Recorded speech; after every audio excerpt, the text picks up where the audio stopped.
Please, go ahead. Mr. President, thank you for having us here and bringing together this panel of brave journalists, everybody on this side of the room. And no one can speak to the violence better than these people here. So I think we know that this is not just a story about violence and chaos, as you alluded to, Mr. President. This is a money story. And at the Government Accountability Institute, my colleague and I, Peter Schweizer and our team, we followed the money, and we followed it to the top of what we call the protest industrial complex, Riot Inc.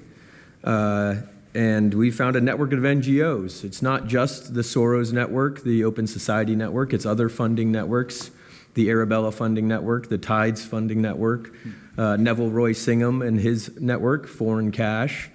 And it's also big left-wing funders. Some of them are not citizens of this country.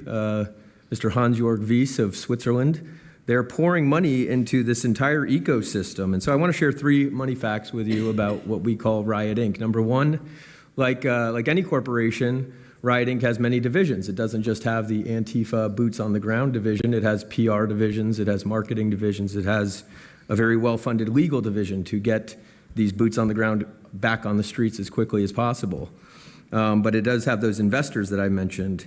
Number 2, we have identified dozens of radical organizations, not just the decentralized Antifa organizations, but dozens of radical organizations that have received more than $100 million from the Riot Inc. investors. These would be the lawyer groups. These would be the groups that advocate for calling good, honest Americans fascists, et cetera.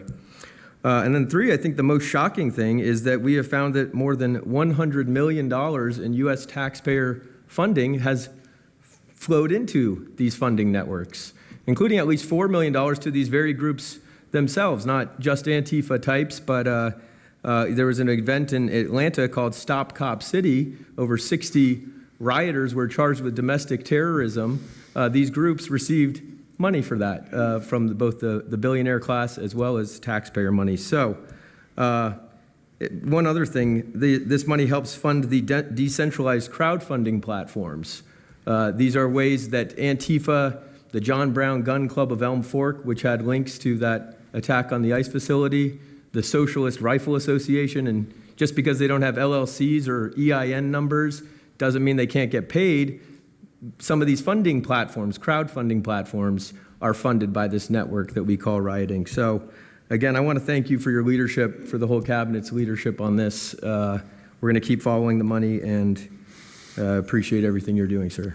Do you know the name of any of the funders? Do you know the names? Because if you do, I'd like you to give them to Cash or Pam. Absolutely. Or Christy. Yeah, we'll do that. As soon as you can. That's all of you. Because you probably know the names after a certain period of time. You tend to find out.